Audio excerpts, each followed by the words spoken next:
안녕하십니까. 클릭이 사람의 유진수입니다. 지난 한 해는 코로나19의 통째로 빼앗겨버린 한 해였다고 할 수 있는데요. 그러다 보니 주변에 이 우울한 기분 느끼는 분들이 참 많이 있습니다. 이럴 때일수록 어떤 미술 작품이라든지 마음에 평온을 줄 수 있는 시서와 감상하면 어떨까, 힐링되고 참 좋을 것 같은 생각이 들어서요. 오늘은 이와 관련된 이야기 또 나눠보겠습니다. 먼저 화면으로 만나보시죠. 표구와 화랑, 옥션까지 3대가 가업을 잇는 곳이 있습니다. 특히 최근에는 코로나19로 인해서 사회적 거리두기가 진행되면서 경매 열기 또한 아주 뜨겁다고 하는데요. 사립미술관 개관의 꿈을 갖고 있는 서정만, 서보훈 부자와 이야기 나눠봅니다. 주식회사 A옥션의 서정만 회장님 그리고 서보훈 대표와 함께하겠습니다. 안녕하세요. 네, 예, 안녕하세요. 반갑습니다. 네. 예, 부자가 함께 오늘 출연을 했는데 본인 소개 먼저 해주시면 좋을 것 같아요. 전주에서 선친께서 이제 그 표구사를 시작을 하셨는데 제가 이제 전문적으로 화랑을 경영을 하게 됐고 또 우리 아들과 더불어서 3대째 지금 화랑과 옥션을 같이 지금 운영하고 있습니다. 네, 반갑습니다. 그리고 우리 아드님. 예. 예, 할아버지, 아버지, 저까지 3대째 화랑을 이어오고 현재는 A옥션을 이끌어가고 있는 서보훈이라고 합니다. 그러니까 전주에서는 꽤 오래 이제 화랑도 운영하시고 이제 옥션까지 지금 하고 있는데 3대가 이렇게 가업을 하고 있는 분들이 더러 있습니까? 이 분야? 없지요. 예, 전주뿐만이 아니라 우리 전국에서도 좀 드문 일이라고 볼 수 있죠. 그럼 1세대 때는 지금은 많이 없어졌지만 뭐 표구라든지 뭐 병풍 이런 건 지금 이제 잊혀져 가고 있는데 이런 작업들을 했던 모양이에요. 주로 이제 선친께서 하셨던 일들은 이제 그런 그 표구에 관한 그런 뭐 액자랄지 조금 전에 말씀하신 병풍 이런 일들을 많이 하셨죠. 그러면 우리 서정만 대표님께서는 그 이후에는 이제 어떤 걸 물려받아서 했었나요? 저는 이제 아무래도 뭐 서울이나 이런 데를 주로 왔다 갔다 하면서 서울에 있는 유명 그 갤러리 화랑들을 주로 이렇게 보면서 전주에서도 뭐 전문 그 화랑 전시장을 갖추고 작가분들이 좀 전시도 할 수 있고 그랬으면 좋겠다 하는 생각하에 전시장을 만들고 전문 화랑으로서 그 준비를 해 왔죠. 근데 사실 이 지역에서 우리가 이제 경매, 옥션 하면은 뭐 소더비 경매라든지 이제 큰 곳들만 먼저 연상이 되고 떠오르게 되는데 지역에서도 옥션이 있을까? 이렇게 또 생경하게 다가오는 분들이 있을 것 같아요. 예, 지역에서 옥션을 한번 해보겠다는 생각은 처음에 누구 아이디어였나요? 처음에는 이제 아버지께서 지금 현재 미술 시장의 흐름이 경매로 넘어가고 있다.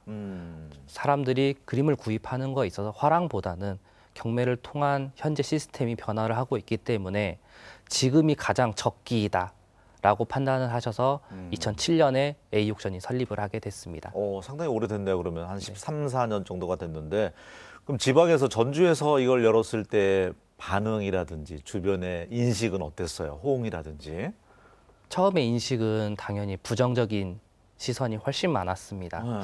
과연 광역시도 아닌 전주 일반 시에서 가능하겠느냐라는 인식이 가장 컸었죠. 그러면 경매라는 게 좀 물건도 보고 그림도 보고 시도 보고 이렇게 사야 되는 거잖아요. 네. 근데 당시에는 또 온라인을 택했단 말이죠. 예. 예. 아무래도 전주라는 지역 특색상 그리고 그 당시에는 KTX 노선도 없었습니다. 고속버스도 그렇게 녹록지가 않았고요. 그래서 저희는 사람들의 접근이 편할 수 있는 방법이 뭐가 있을까 판단을 했고 결론적으로 나왔던 거는 오프라인 현장보다는 온라인에 집중을 하는 게 가장 적기다라고 생각을 했습니다. 그러면은 그 당시에 그런 생각을 하셨던 까닭은요? 지금 모든 게 그 서울 중심으로 돼 있지 않습니까? 특히 문화에 관련된 미술 시장은 더더욱 그렇습니다. 예, 돈이 있는 곳에 아무래도 미술품이 많이 또 이렇게 거래가 될 수밖에 없는 그런 형국이라 오프라인 경매를 하면서 대도시 서울, 대구, 부산, 광주에서 1년에 4차례 그 경매를 진행을 해보면서 많은 생각들을 하게 됐죠. 그래서 과연 우리가 지방에 있으면서 경쟁력을 갖추려면 어떻게 해야 되겠느냐, 이제 그런 생각하에 온라인 쪽을 저희들이 그 생각을 하게 된 거죠. 어떻게 보면 코로나19가 지속되는 상황에서는 시대의 흐름하고는 맞아요. 비대면이기 때문에. 지금 생각해 보면 예. 뭔가 좀 그 선경지명이 있었던 것 같습니다. 네, 네. 그러면 주로 이 경매에 올라오는 것들은 어떤 것들입니까? 뭐 시서화라든지 옛날 주로- 고서 뭐 이런 것들인가요? 예, 이제 각 국내 옥션사마다 그 각자 그 색깔들이 좀 있어요. 근데 이제 우리 A 옥션 같은 경우에는 고미술 중심과 그다음에 서예 이렇게 해서 뭔가 좀 그 독보적인 존재가 되고자 하는 그런 바람이 좀 많이 있었죠. 그 역할 분담이 어떤 시서와 이런 작품들을 이제 감정하는 역할, 또 경매는 이제 아드님이 맡아서 지금 하고 있는데 쉽지는 않을 것 같은데 어떻습니까? 이 감정한다는 것 자체가 물품을, 작품을. 제일 어려운 부분이죠. 예.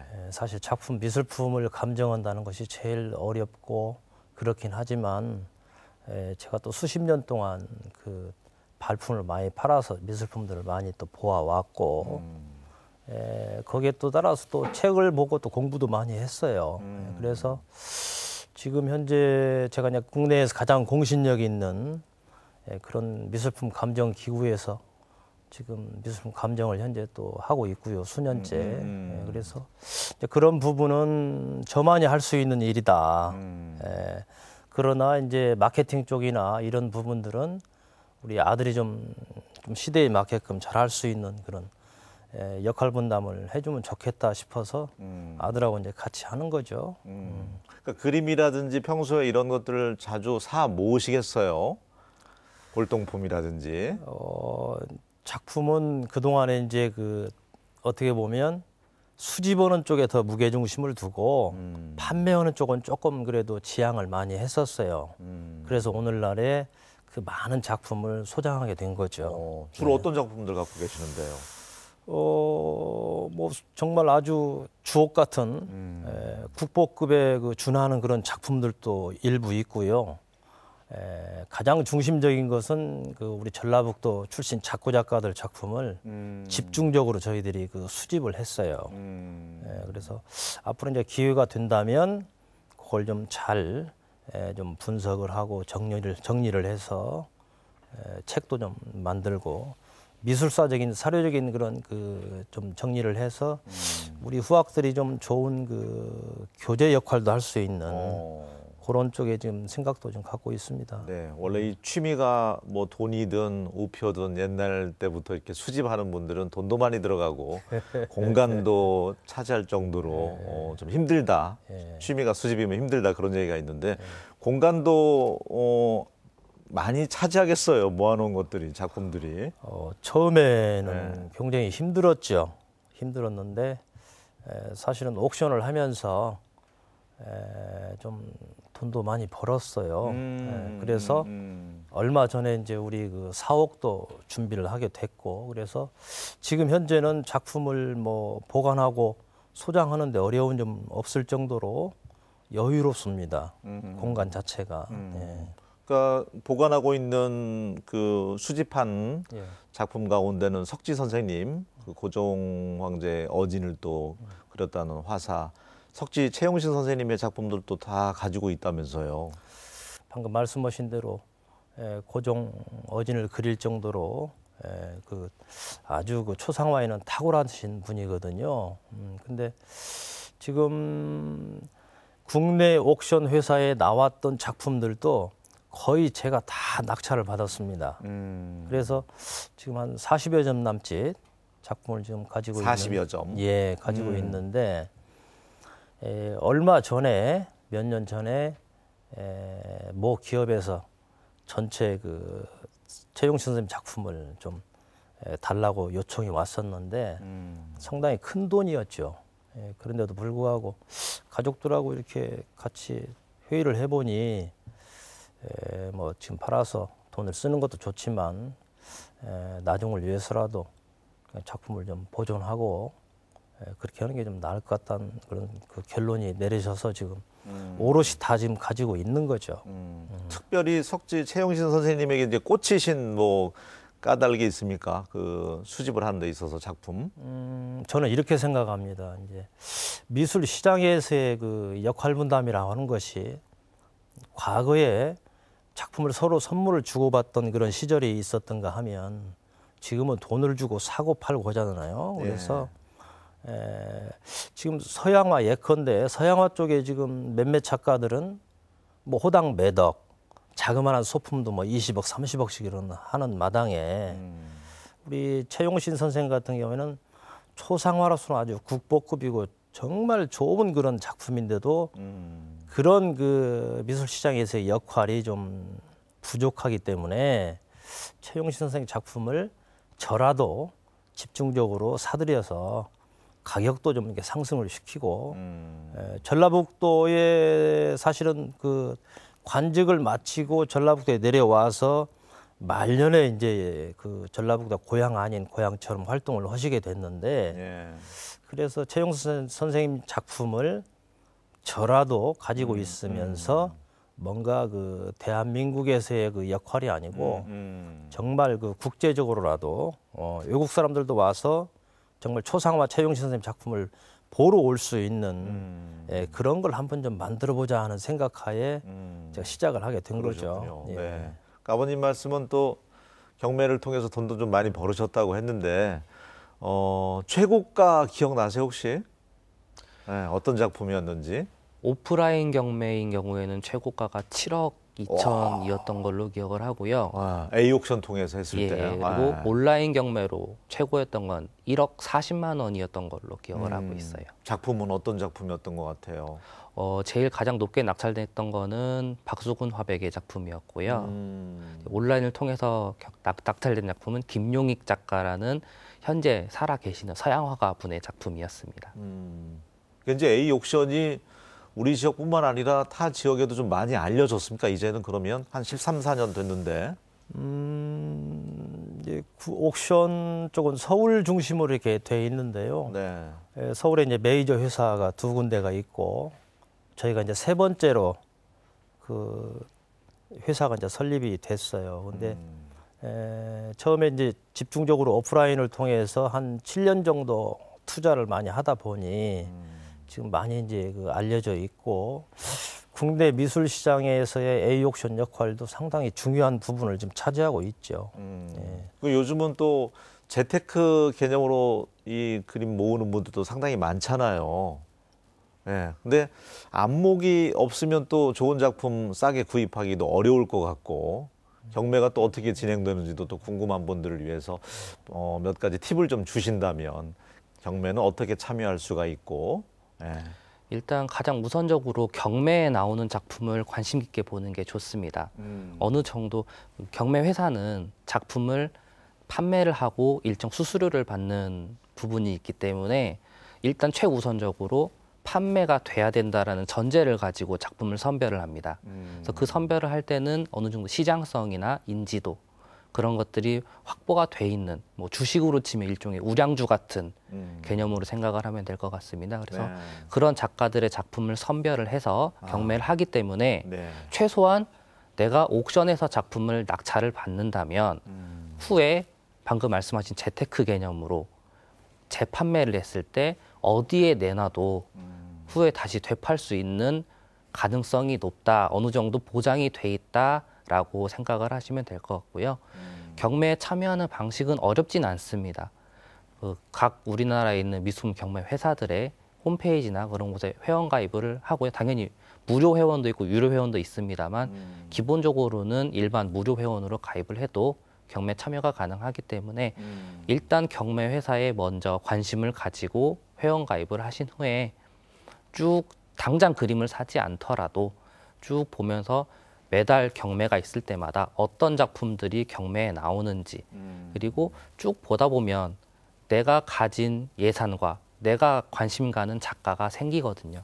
그럼 그런 것들을 집중적으로 좀 더 공부를 하고 통계를 내서 어느 정도 데이터를 가지고 있다면 충분히 내가 경매에 참여를 하게 되고 내가 가진 데이터를 토대로 얼마까지 상한선을 왜냐면 경매라는 건 상한선 제도가 없는 판매 방식이다 보니까 제일 많이 가격 부르는 사람이 책정도잖아요. 예, 그래서 네. 그런 걸 어느 정도는 내가 나중에 아까 재테크를 생각한다면 되팔 것까지 생각을 어느 정도는 감안을 하고 내 마음속으로 상한선을 정한 후에 경매를 참여하는 게 합리적일 것 같습니다.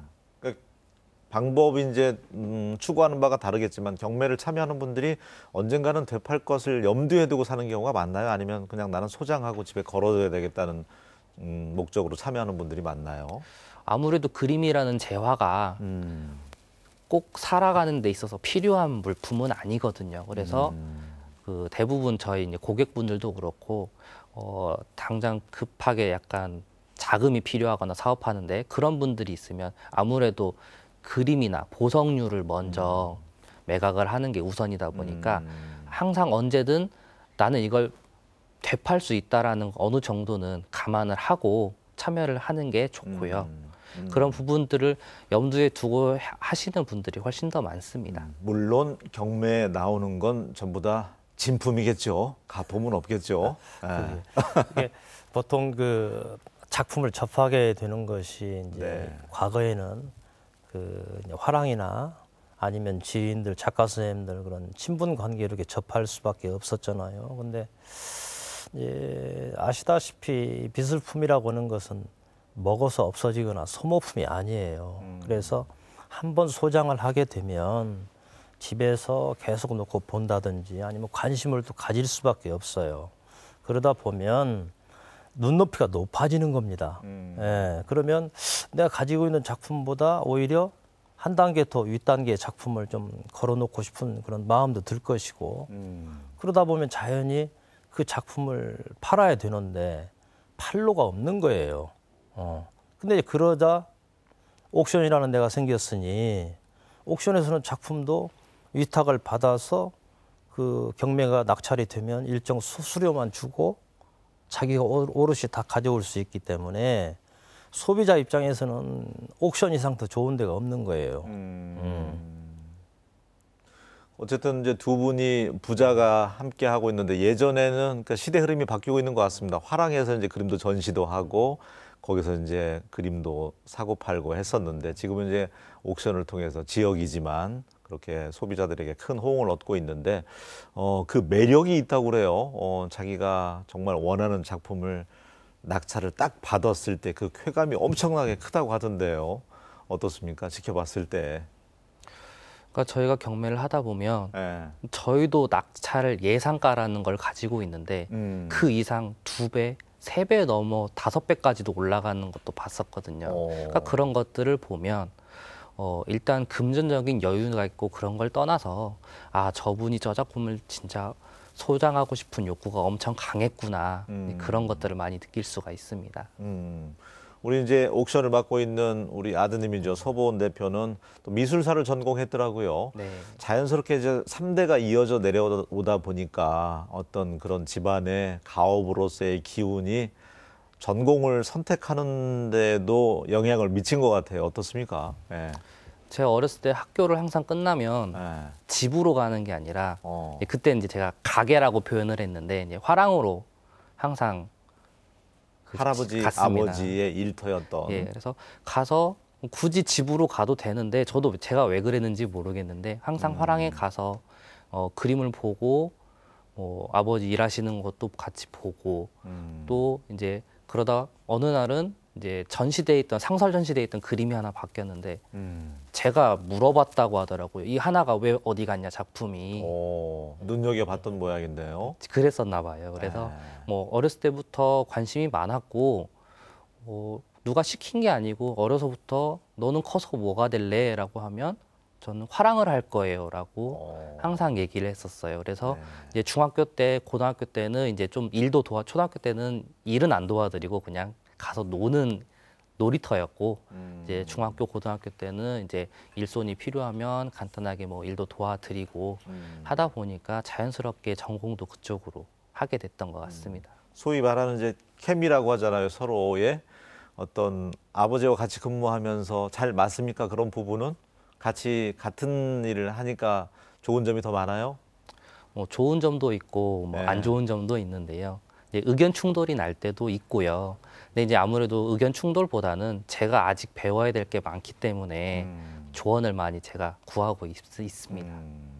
우리 서정반 회장님께서는 간송 선생님, 우리나라 최초의 또 사립 미술관 열어주셨던 전영필 선생님을 롤모델로 생각하고 있다고 전해 들었어요. 예, 어떤 까다르게? 뭐 제가 아무리 노력한다고 한들 간송 선생님 뭐 반에 반 따라갈 수 있겠습니까만은 제 그 환경과 제 능력에 맞춰서 그래도 지금까지 열심히 준비를 했습니다. 그래서 결과물이라고 하는 것은 작품을 열심히 지금 수집만 해왔지 그걸 보여줄 수 있는 그런 계기가 한 번도 없었어요. 그래서 지금 미술관 등록을 얼마 전에 이제 마치고 미술관을 통해서 우리 간송처럼 여러분들이 와서 좀 공유하고 좀 감상할 수 있게끔 그런 자리를 마련하려고 좀 하고 있습니다. 그러니까 구체적으로 큰 그림은 우리 지역 출신 뭐 선생님들의 어떤 예술가 분들의 작품들을 우리 지역에서 좀 타지로 안 벗어나가게 좀 모아두려는 그런 마음도 있으신 것 같아요. 이제 그런 부분은 예. 일찍이 제가 느꼈던 것은 사실 우리 전라북도 전주가 상당히 과거로 돌아가자면 잘 사는 곳이었어요. 근데 산업화가 되고 어쩌고 하면서 이제 경제 논리에 의해서 이쪽이 많이 낙후되어 있는 그런 형국이었는데 그러다 보니까 좋은 작품들이 많이 가지고 있었어요. 오죽하면 그 70년대, 5, 60년대 작가 선생님들, 서울에 있는 작가 선생님들이 전주에 와서 전시회를 한번 하는 것이 꿈이었다고 할 정도로 경쟁의 선망의 그 도시였다고 해요. 그래서 많은 작품들이 있었음에도 불구하고 경제 논리에 의해서 타 지방으로 다 빠져나가는 것을 제 눈으로 보고 너무 아쉽더라는 거죠. 그래서 미력하지만 저라도 작품을 좀 사서 좀 모아야 되겠다.